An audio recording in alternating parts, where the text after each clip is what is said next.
Hello, everybody. Welcome. Hi there. I'll just sort of do the full introduction and make sure everybody can hear.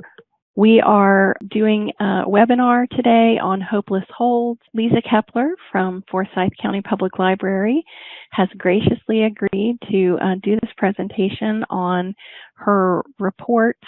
She pulls together 2 reports that she runs in Evergreen and manipulates the data in Excel. And so we're very excited to be able to record this, get this great information and make it available to everyone for posterity. And so what we're going to do today is Lisa is going to do her presentation, and we're going to mute everybody for that just so we don't get a lot of background noise because that can be disruptive. I do want to invite everyone, if you see my screen, to click on the chat button here. So it's the second one in. It looks like a little cartoon talk bubble. If you click on that, it's going to open a little window. Just ask your question out to everybody. That's fine. I'm going to be monitoring that and helping out while Lisa is doing her presentation to help ask any questions that people have during the presentation, and then she'll take breaks every now and again and open it up for some questions. So, please don't hesitate to type it in, or if you want to save it for when she opens it up and ask it verbally, make sure that you have your either microphone here or telephone active so that we can hear you.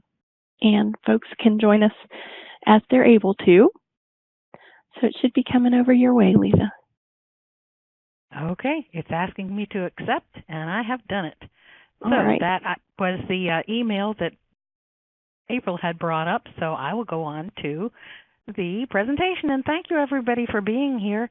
If you have been to an Evergreen International Conference in the last few years, not this year, but in 2015 and 2016, you've already seen this. So don't let it bore you. And I won't be offended if I see the number of participants go down. So don't feel like you have to stay just because you signed up. But this is, as April said, hopeless holds.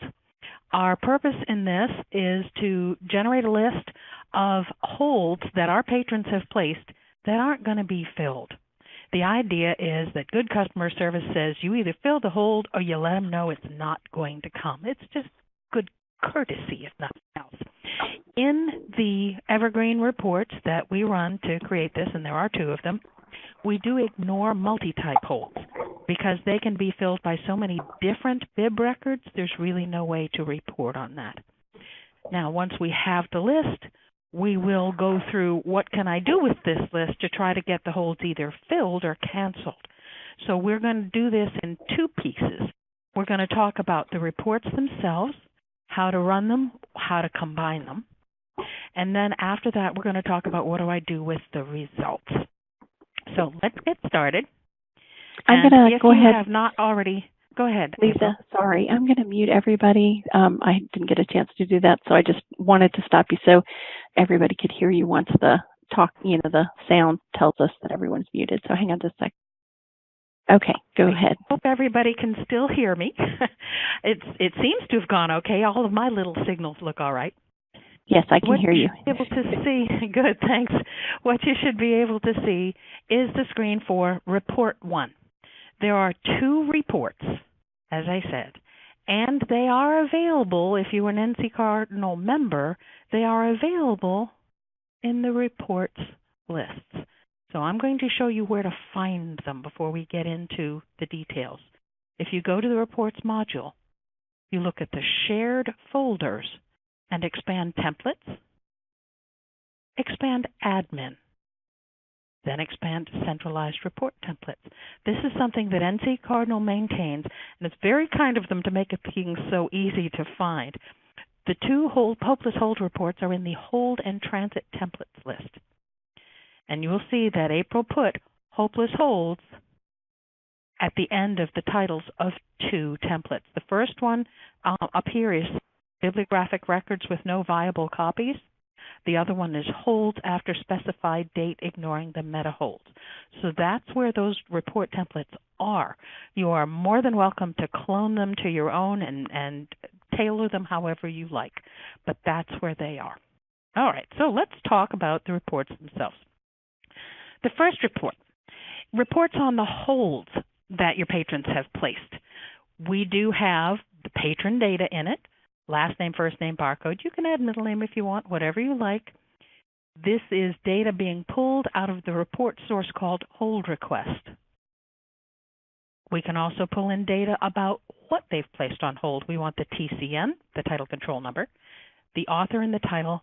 We also include in this report the timestamp for when the hold was placed. And I'll show you why in just a sec, because we're going to go to the filters. The base filters are that we don't want this hold to have already been captured, meaning it's not hopeless, it's already getting filled. We don't want the hold to have been canceled, meaning nobody cares about this hold. Why bother to report it? We are putting in here the request date and time in months ago. So when you submit this report, you're going to specify how many months back you want to go. Now, theoretically, you could just say all of them, but in truth, you'll get a lot of bogus requests, and you'll be getting things that are suspended for a very long time, probably never going to be seen again. So we have this as a filter. Hold type, as I said, we don't include metatype, so that's why this not in list says M. We do want it to be an active hold, and we want to be able to specify the pickup library. Forsyth has taken the view that we don't mess with other people's patrons. It's just kind of rude. So we do this report on our pickup libraries. There's also an aggregate filter in this report, and this may seem like a duh kind of moment.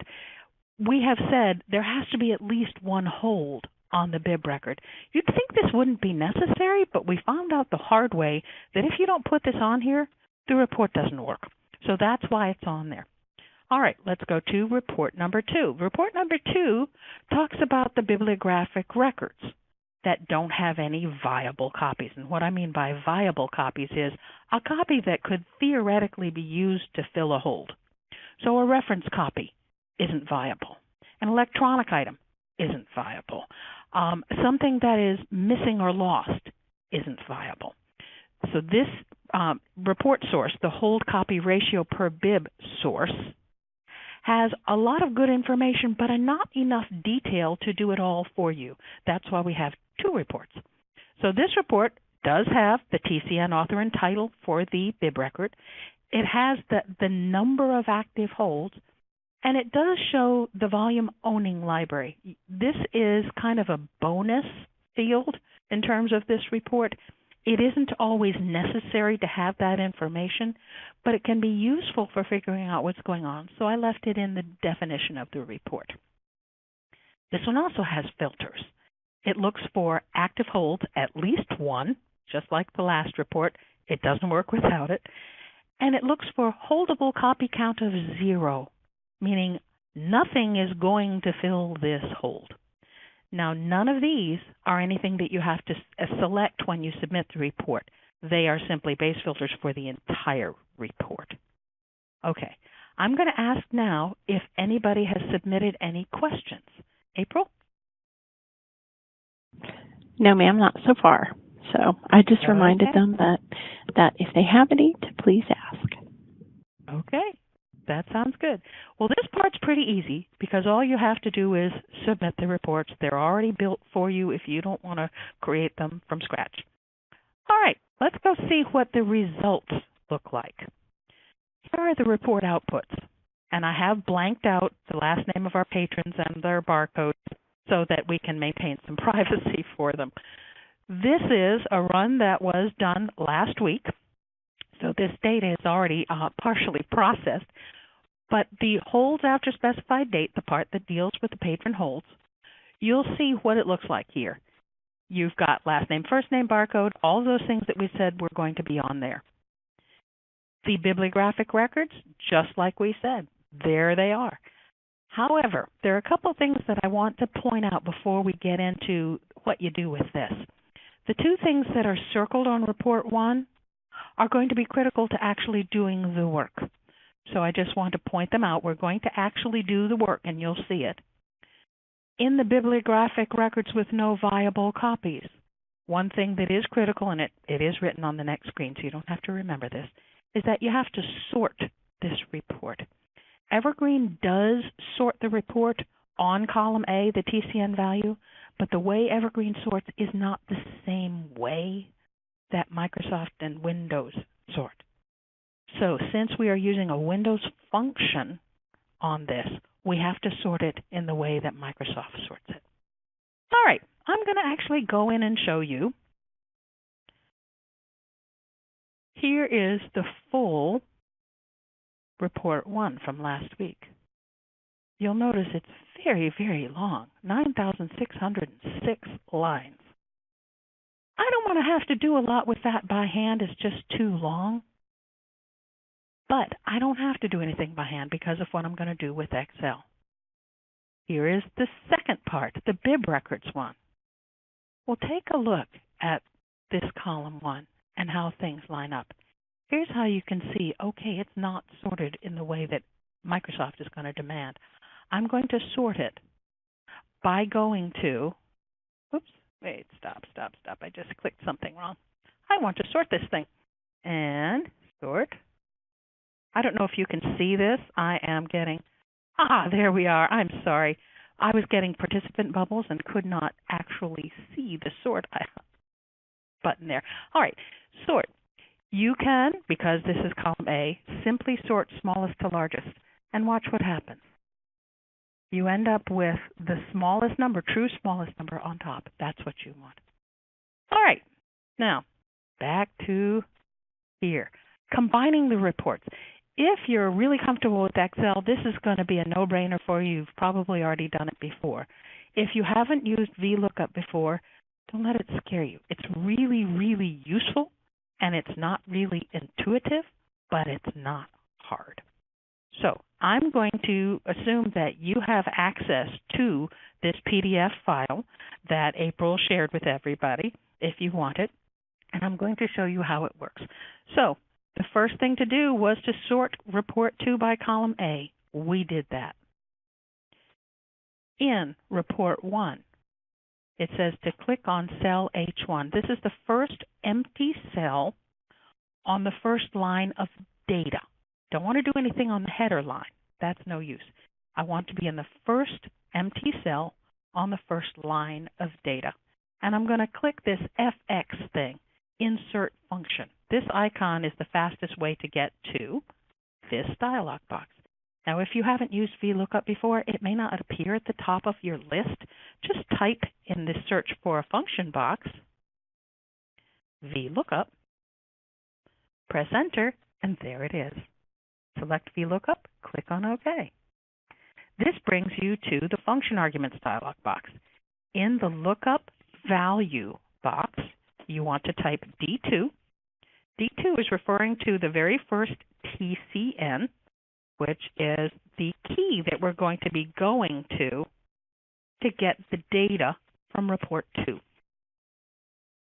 In the table array box, you place the cursor, you go to the second report and select all the data.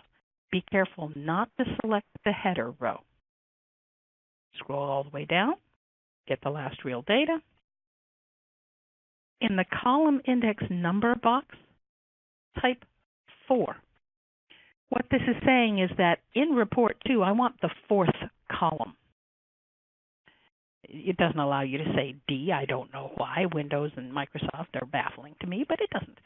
In the range lookup box, type it right. Rats. Type false. Sorry. I'm going to do that way. Type false, and that will put this entire formula, if you can see it up here in the formula bar, it puts the entire formula into cell H2 for you. This is a way of going to report 2, the Hopeless Holds Part 2 report, to those data cells that we selected, going to the 4th column, which is where the TCN is. The false is something that VLOOKUP requires, and it does have to be capital letters. I will confess, I have no idea why you have to put in false. I've read the documentation, and it still doesn't make sense to me. But it doesn't work without it. All right, we want to copy this formula through the entire column H. The fastest way I know to do that, and there are other ways, and you can do it however you like, is to leave cell H2 selected, do a fast scroll down to the bottom. Holding down the Shift key, I'm going to click in the last cell H. This selects the entire column, and I'm going to do Control D. Hold down the Control key and press the D, as in David key. That's the fill down function, if you haven't run into that before. I love fill down. It's great. It's almost as good as the item status screen in Evergreen. So now I have all of these pound NAs. Well, what does that mean? Uh-oh, I just passed something that wasn't an NA. Okay, here's the meat of it. The NA means that I didn't find this second chance Amish bride with TCN 105-26561 in Report 2 at all, which means it isn't one of the bib records that has no holdable copies. That's good news. So if I sort this entire report to say only show me the things that don't have pound NA in column H, I'll be able to get my finished list. If I click on this cornerstone box right here above the 1 and to the left of the A, I can sort the entire file on column H, which is what I'm going to do right now. You'll notice all those NAs are there, but they're all at the bottom. I can just throw them all away and be done with them, which is what I'm going to do. Now, this is a pretty long list. I will tell you that having 37 hopeless holds in 1 week, and we run this report every week, is unusual. And we're one of the bigger libraries in NC Cardinal. Your list is not likely to be this long. Don't let it freak you out at all. Okay, this is our finished list of hopeless holds. You may notice that the barcode columns look a little wonky. Excel, there we go,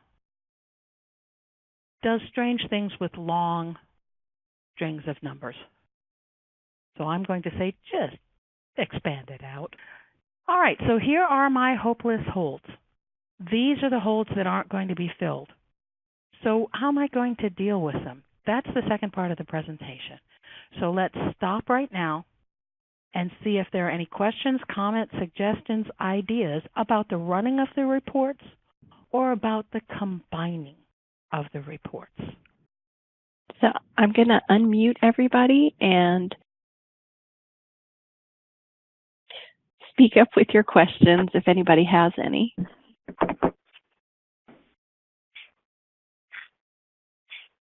Anybody? Has anybody tried this?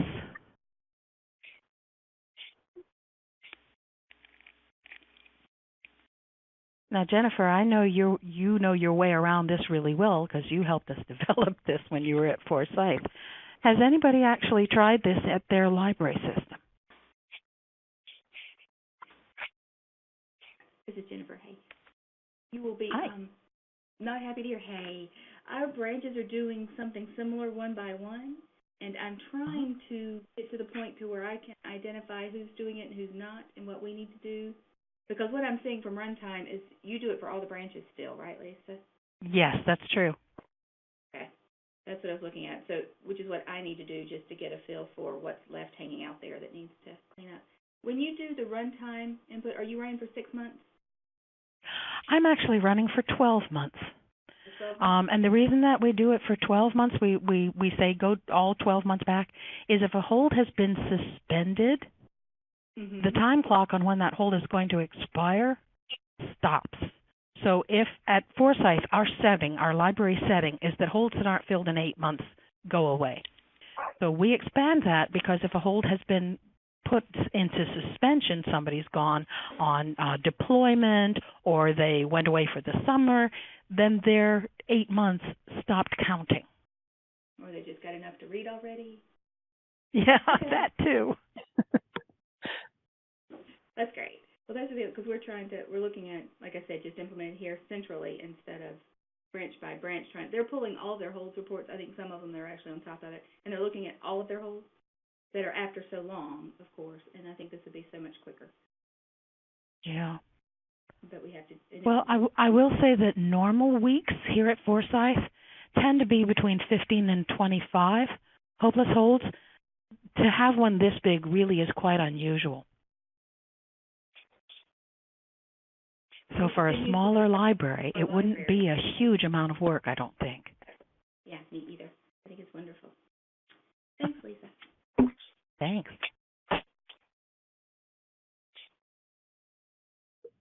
Anybody else have a comment or question or idea?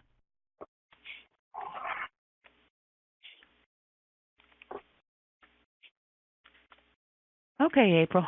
I think we're getting crickets and peepers now. We can go back. All right.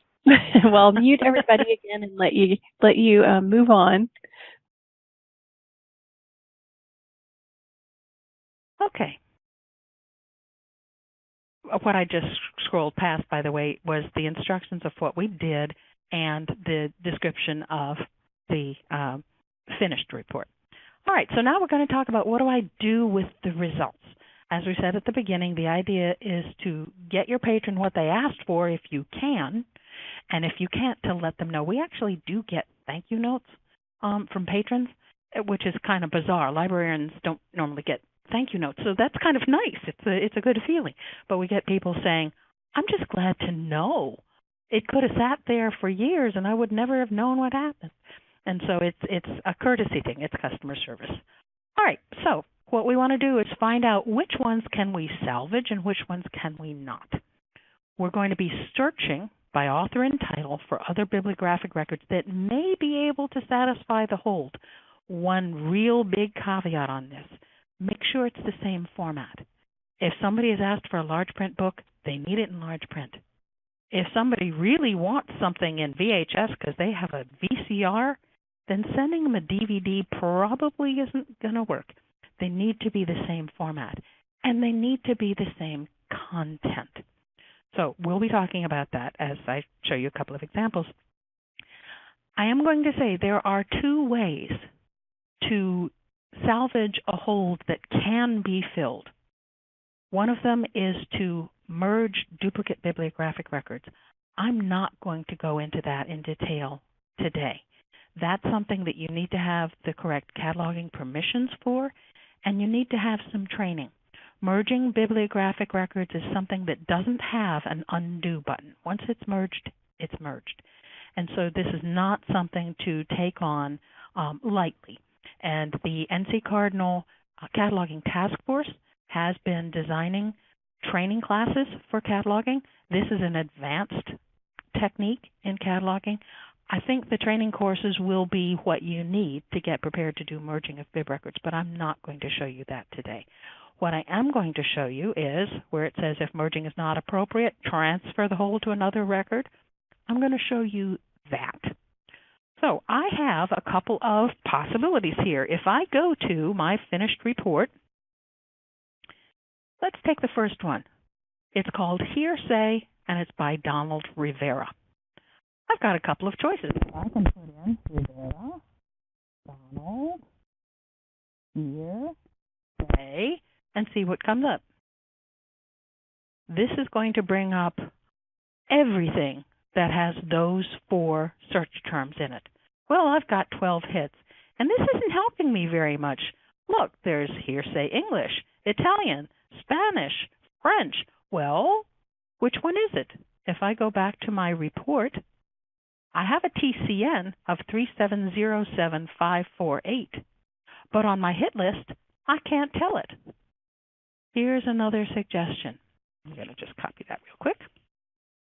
If you have not played with buckets in Evergreen, they're a lot of fun and they're very useful. I recommend it. In this case, we're going to go to record buckets because we are looking for buckets to be created of bib records. In record buckets, you do have to choose a bucket or create a bucket if you haven't got one that you just play around with, and buckets are completely reusable. You can simply create a new one. You can call it whatever you like, although I do recommend keeping it, clean and professional. I'm going to call this Hopeless Holds. Yeah. So fine. I already have one. I'm just going to open it. Once it is opened, you can put in your queries. So I was putting in Rivera, Donald, Hearsay. Here they all are. And here are the different languages.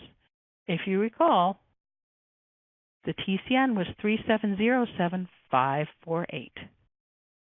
On the bucket list, I can see the TCNs. Here's 3707548. It's hearsay Spanish. If your buckets don't have the columns that you want on it, if you have not already learned to play with the column picker, go for it. It's a great tool. You can decide what you want to display. I want to see the TCN. I want to see the ISBN. I want to see the title. There's a lot of things that could be on here that I don't care about. So this is all I have on mine. But you can save it to be whatever you want. All right, so the one we're looking for, 7548, is hearsay Spanish. But there's more than one hearsay Spanish. How do I know if it's viable to transfer a hold? I'm going to select all three of these hearsay Spanishes, and I'm going to add them to my pending records right down here. Add all to pending records. Oops, I didn't want to do add all. I wanted only 3. Well, that's still not a big deal because in buckets, you've got 3 stages, the record query, the pending records, and the bucket view. I have another choice. I'm going to say hearsay Spanish now and say add selected to current bucket. So even though I pulled too many into the pending records, I'm not in trouble. Okay, I can see here that I have 2 that have identical ISBNs. That's a hint that this is going to work. But I still want to see the records. When you are in this bucket view, if you click on Show All in Catalog, it will open the bib records of everything that you've listed. So I'm going to click Show All in Catalog, and I'm going to get 3 bib records coming up. It does take a second. Now, if you recall, here we go, one more to come. The hold was on 3707548, so I'm going to go take a look at that one because I know that's where the hold is. Now, I will tell you I've already transferred this hold, so it's not going to appear anymore. But here it is, hearsay, Spanish. It's a CD with a 28-page book and a publication year of 2003. And it's pretty clear what it is. It's a simple Spanish language learning item for children. CD, book, no problem. Let's go look at the other 2. This one, this one's a cassette. I know that's not going to do because the patron asked for CD. So I'm just going to shut that one down. I know that's no use to me. What about the other one? This one is also a CD and a 28-page book. This looks pretty good. However, the publication year is 1999 instead of 2003. This is where your judgment as a cataloger, a librarian, comes in. These 2 do have the same ISBN, which is a clue but not a guarantee.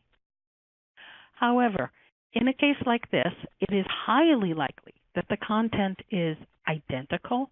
It simply was reprinted in 2003. I don't have a copyright date on either one of them. So my judgment is that this 1999 edition is the same as the 2003 edition, and it's safe to transfer my hold here. To transfer a hold is really very easy. Start with where you want to transfer the hold to. Actions for this record. Mark as title hold transfer destination. So that's actually very well named. That's exactly what you're making this. You're making this the transfer hold destination.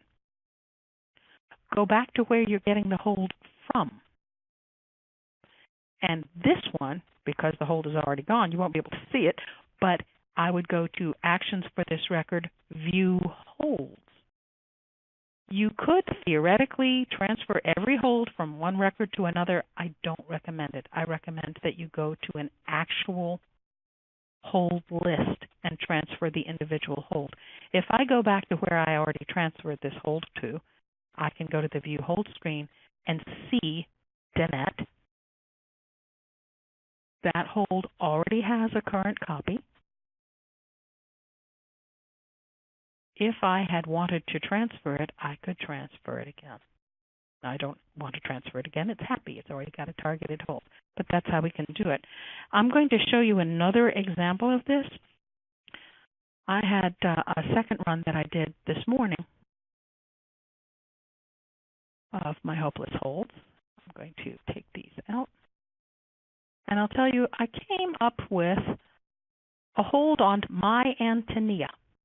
Well, My Antonia by Willa Cather has lots and lots and lots of records, so I went straight to the bib record on that one and found out that it's a Cliff Notes version, and the author of the Cliff Notes is somebody named Kubitschek. So I'm going to do a record query, My Antonia, hope if I could spell, Kubitschek.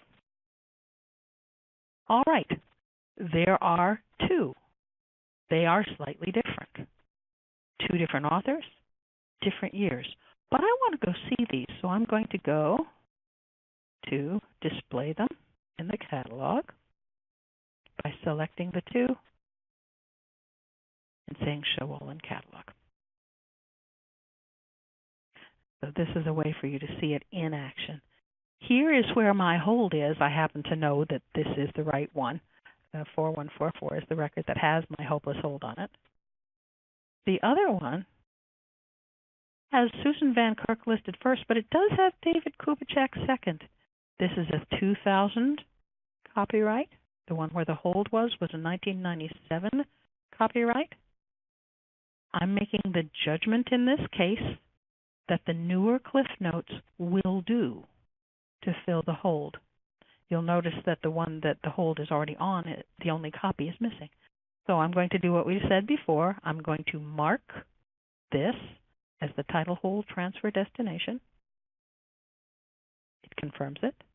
I'm going back to where the hold is, view holds, select my hold. Now, if there were holds that were being picked up at libraries that weren't Forsyth, I would leave them alone. And I'm going to say, since I have already marked the destination, transfer to marked title. If you see this, it's about 3/4 of the way down. Holds transferred. It's gone from the one that has no viable copies. And now if I reload here, it should show up here. There it is, one current hold. And if I go to view holds, I'll see that Holly, who was the person who had it on hold at Rural Hall, is now here. And it already has a current copy. The next time the owner of the owning library of that copy does their pull holds list, they're gonna snag it for Holly, and it's going to be on its way. So this is the transferring of holds from one bib record to another. Now, before we go any further, April, let's see if anybody has any questions about how to do a transfer of a hold. I haven't seen any questions in chat, but I'm going to go ahead and unmute everyone. And if anyone has any questions, please speak up.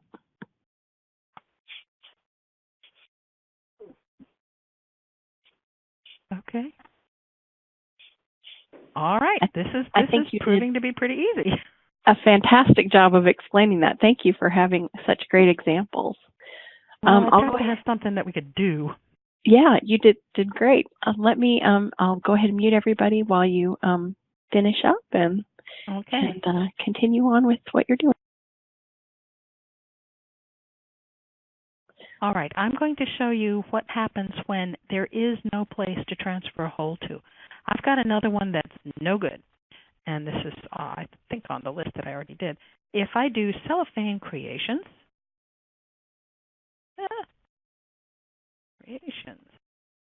my fingers aren't working, I'm sorry. This is one that has a hold on it that there are no other copies anywhere in NC Cardinal. I've already looked this up. Come on now. Don't take so long. Here we are. Here's one current hold with one total copy, but it's missing. This is not coming through. So the rule that we have is if there is no viable copy in your system, you tell the patron and you cancel the hold. So I will tell you, I have already emailed this patron. And so I'm going to show you the canceling of the hold, which is pretty easy. I will also tell you how you notify the patron is completely up to you. Some libraries are really good about phoning their patrons. Forsyth has 167,000 patrons. We try not to do an awful lot of one-on-one phone calls because it could get very messy. So we do email if we have an email address. We do this notification on paper if we don't have an email address. Whatever script you want to use is fine. What we do is make it personal by saying dear and the patron's name. We do want to tell them what the hold that's being canceled is. If you're like us, you've got patrons who place a whole lot of holds. And so we want to tell them which one isn't coming or which ones. Sometimes there's more than one. So we tell them what's been identified as no longer available. And we tell them we can't get it for you through Forsyth County Public Library or the NC Cardinal Consortium. We try to identify that these are the places that we have looked. And then we say, if you still need it, call, and we give them our phone number, or visit a library.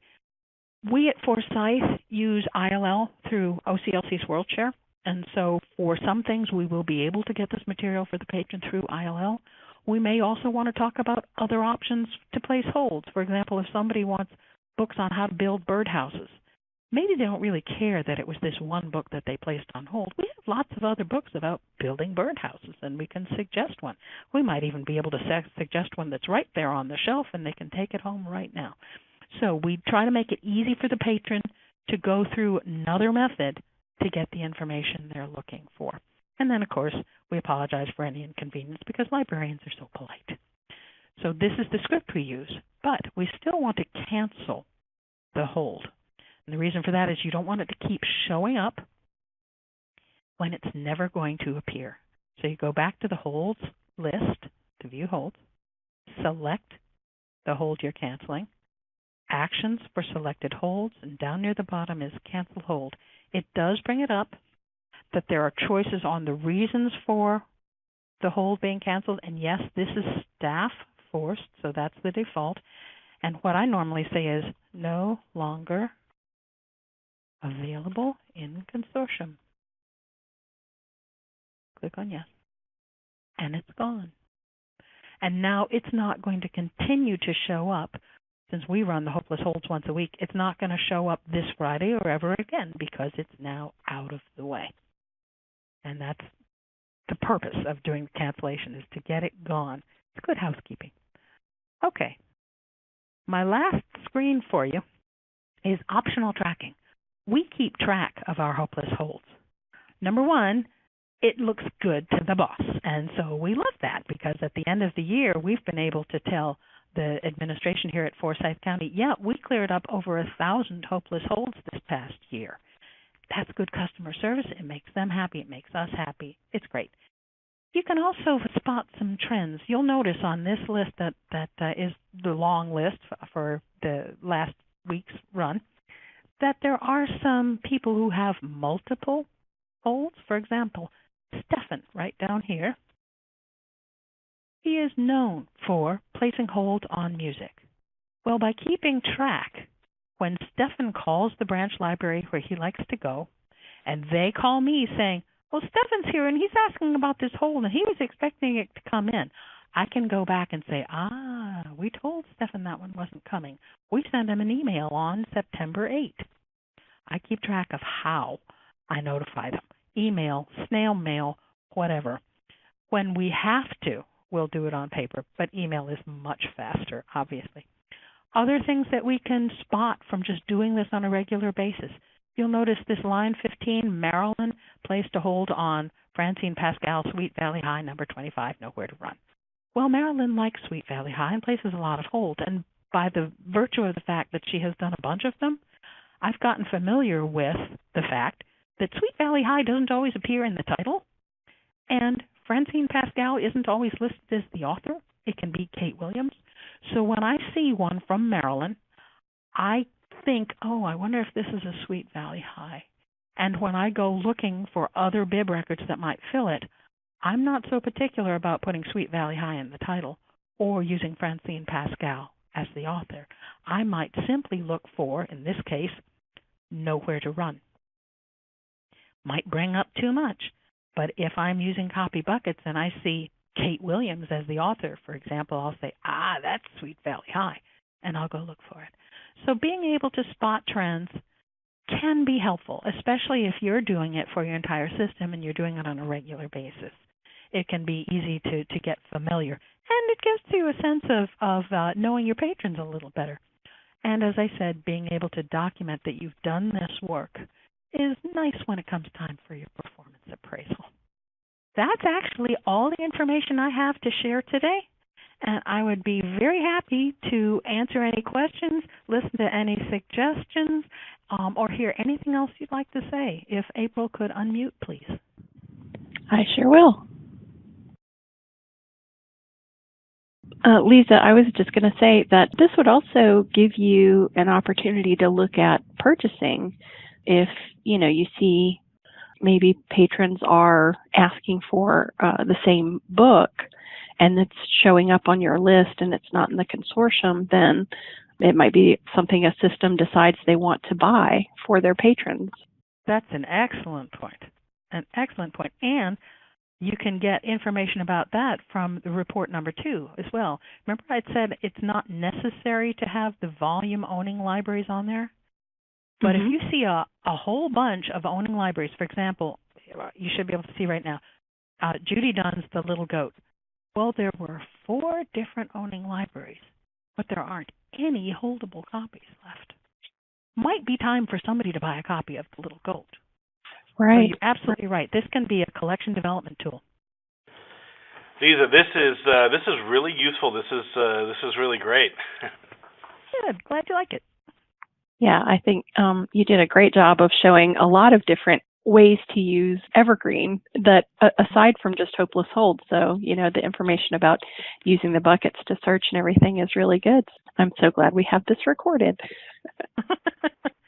Well, I will tell you my very favorite Evergreen tools, buckets, the column picker, and your absolute best friend in Evergreen, the item status screen. Yes. It's wonderful. Item status shows you just about anything you want to know about an item, which is terrific. And lets you take almost any action you need. That's true. That's very true. Well, does anybody have any questions you've been hesitating to ask? Or comments. Yeah, comments, ideas. Did this spark any ideas about how you might use any of the techniques that Lisa shared?